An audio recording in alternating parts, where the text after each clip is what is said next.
Hello， 大家好，我是小 P， 今天要来继续讲解我们在 WSOP 期间参加的这一场 Win 10500美金买入的 One Drop 一滴水的第二集，接着从上一集结束的地方开始讲。首先呢，我们上一次讲到同花赢下了一个非常大的底池之后呢，下一手的盲注级别2000、4000，这个时候呢，我在bottom位我有25万的筹码量，拿到了 A6 不同花，那我们选择加注到8000。大盲位的玩家大约有8万，然后他选择了跟注，翻牌是876彩虹面一张方块，然后底池22000，大盲位过牌。我觉得我们在这个牌面应该会有非常高频率的过牌，原因是因为876其实算是一个连结性相当高。那如果说我们要下注的话，我们希望至少要有一些更多的赢率，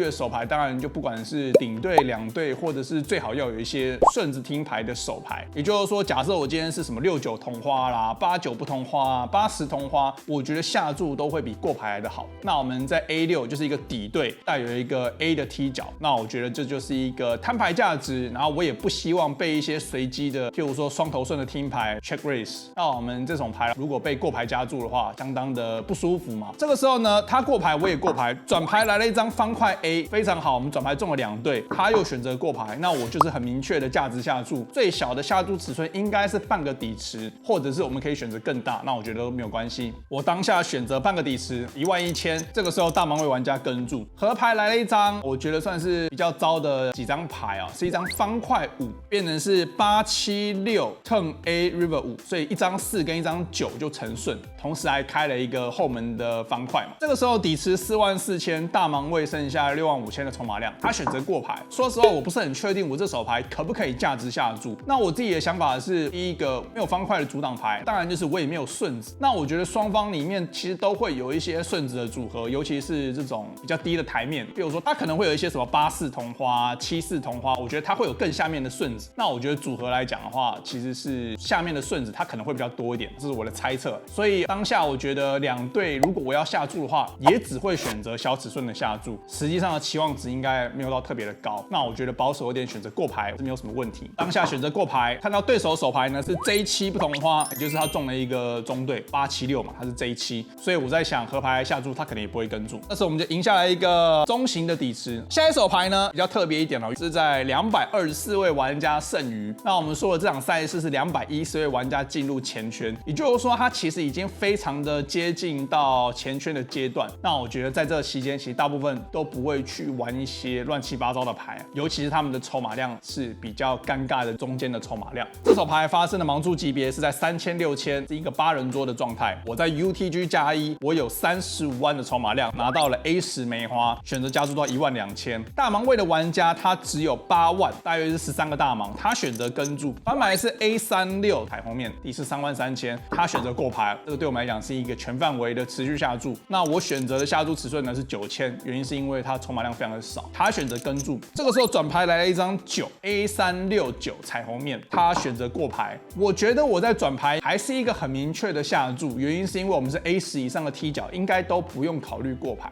如果我今天要考虑过牌的话，可能是一些 A8以下的一个对子。那我觉得这很明确嘛，因为我们过牌当然比较好，原因是因为我们下注不期望会被比我们更弱的牌跟注，所以呢，我觉得 A10以上刚好是一个分界点。那我是 A10，底池51000，我选择下注2万。这个时候他又跟注，如果他跟注2次的话，我觉得大部分情况下就是有 A 啦。那如果说是一些比较弱的中对或底对的话，他很有可能会不会跟一次转牌，我不确定。但很明确的是，他只要不是 A 的手牌，合牌都不会跟注。这个时候呢，合牌来了一张 Q 高牌 Q A369Q， 底池91000，他剩下47000，然后他选择过牌，我就有一个决定要做，到底下注好还是过牌好？那下注就只有 all in 了，半个底池，因为他没有更小的下注。那这个时候呢，我选择了 all in， 他跟注，然后我开了 A10， 他开了 AJ， 所以这手牌变成是合牌，我价值下注，结果反而是输给对手。那我自己在想，其实我觉得 A10刚好就是一个分界点。那当然它会比实际上还要接近一点的原因，是因为这个是靠近前圈的阶段，也就是说他翻牌前，我觉得他的 AJ 跟注是绝对没有问题，他 AJ 本来就应该只有跟注，对上我 UTG 进去加1的加注。但如果说今天我看到 AQ 的话，那我就觉得这是一个很明确的它的调整嘛，就是这些比较好的手牌，他不想要翻牌前 all in， 甚至有的玩家会有 AK。那我觉得如果他是这样子的玩家的话，那我当然就知道合牌应该要过牌。但我预期这样子的一个玩家，他还是会有一些同花 A， 譬如说 A5 同花、A6 同花、A7、A8 之类的手牌。那我觉得如果说他这一些踢脚比较弱的一些同花 A， 甚至是不同花的 A 还是很多的话，那我觉得 A10下注绝对不会是一个错误。所以呢，这手牌其实有蛮多资讯，然后我自己事后的判断跟当下的判断都还是觉得 all in 会比较好一点啊。虽然说它蛮接近的，这手牌呢让我们输了一个大约是8万的筹码量。那接下来呢就进入到了同步发牌的状况哦。同步发牌蛮有意思的是，当下的玩家剩下214位，然后是210个钱圈就进入到同步发牌。所以我在猜他们的观念是，他们觉得大家在拖时间，或者是他觉得情况适合做同步发牌的时候呢，他们不会坚持说好像一定要剩下1位玩家或2位玩家才同步。那我觉得每一个赌场的规则跟风格不大一样，所以呢，当下他们是提早开始了同步发牌。那我觉得这是一个好事啊，不然大家都在拖时间了。4800的盲注级别，这个时候弃牌到我剩下174000的筹码量。这个时候我拿到了一对 K， 我们可以选择平跟，我们可以选择加注，有没有选择直接 all in？ 我觉得一对 K 应该不会啊，所以应该就2种，平跟或加注。那加注的话，可能加注2.5个大盲，或3个大盲，差不多。当下的情况，我判断，我觉得大盲位是一个筹码量很多的玩家，他是一个桌上的 chip leader。如果说他是一个筹码比较多的玩家，我预期他会有过多的加注，不管是好牌或者是烂牌，至少我的直觉是这样。所以在这种情况下呢，我觉得很多我的大牌我都会选择平跟，然后再做决定。当下我一对 K 选择平跟，他选择加注到25000，大约是3个大盲多一点点，我就直接 all in 了。他想了一下之后呢，他很快的跟注了。那当然就是同步发牌嘛，所以 all in call 的时候，等别桌都暂停动作之后呢，才能够做发牌的动作啊。这时候我们俩就在闲聊，我说你有对子吗？他说没有。其实我一对 K 我也不用担心啦，反正就大家在闲聊嘛，因为大家都很兴奋，然后也没什么事做。这个时候很多人都来我们这桌看。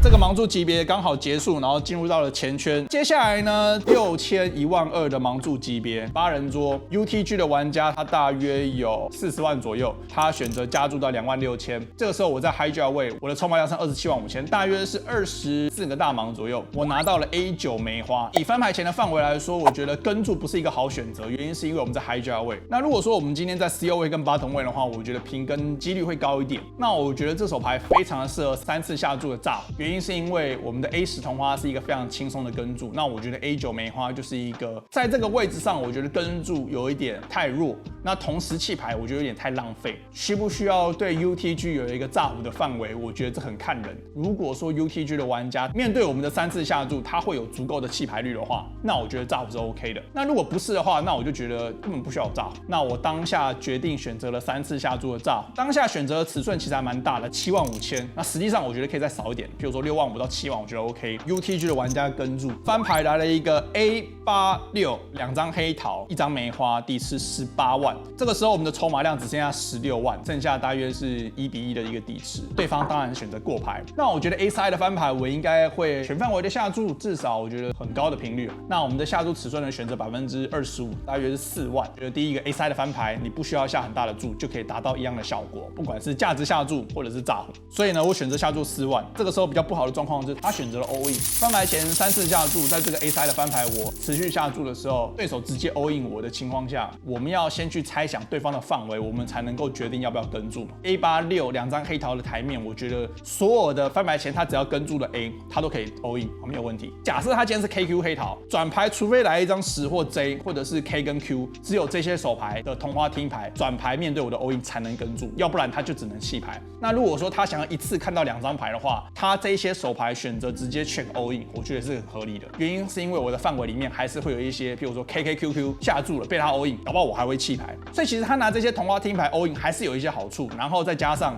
如果我有炸胡的话，他也不需要来抓我的炸胡，因为他也没有对子嘛。所以我觉得某种程度上，同花听牌的 all in 是一个很合理的范围。当然，它会不会有一些更弱的范围，比如说90的卡数，我倒是觉得应该是不会有。所以我觉得最直觉的炸胡只有同花听牌。这手牌呢，我也通过了 POSoft 去看过了，不管它的范围是长什么样子，在这个筹码底持比跟我有中 A 的情况下，我们的 A 就算是我们翻牌前的炸胡的这些比较弱的同花 A， 我们都不能够弃牌，这是一个很明确。当下我选择了跟注，看到对手是 AQ， 这手牌呢就被淘汰了。之后我会想说，是不是没有必要炸胡，或者是说，翻牌之后的下注之后有没有弃牌的空间？那我自己去看了电脑软体之后呢，其实我觉得都会是正期望值的跟注。当然说会不会是边缘的情况，绝对同意是一个还蛮边缘的情况，在一个正确的范围内，但是是不是最正确的决策是给一个问号。所以呢，这场赛事出局的名次呢是118名，那我们获得的奖金呢是$20,080。以上就是我们$10,500买入的 One Drop 手牌讲解第2集。如果你对于我们的影片有任何问题的话，欢迎在影片下方留言。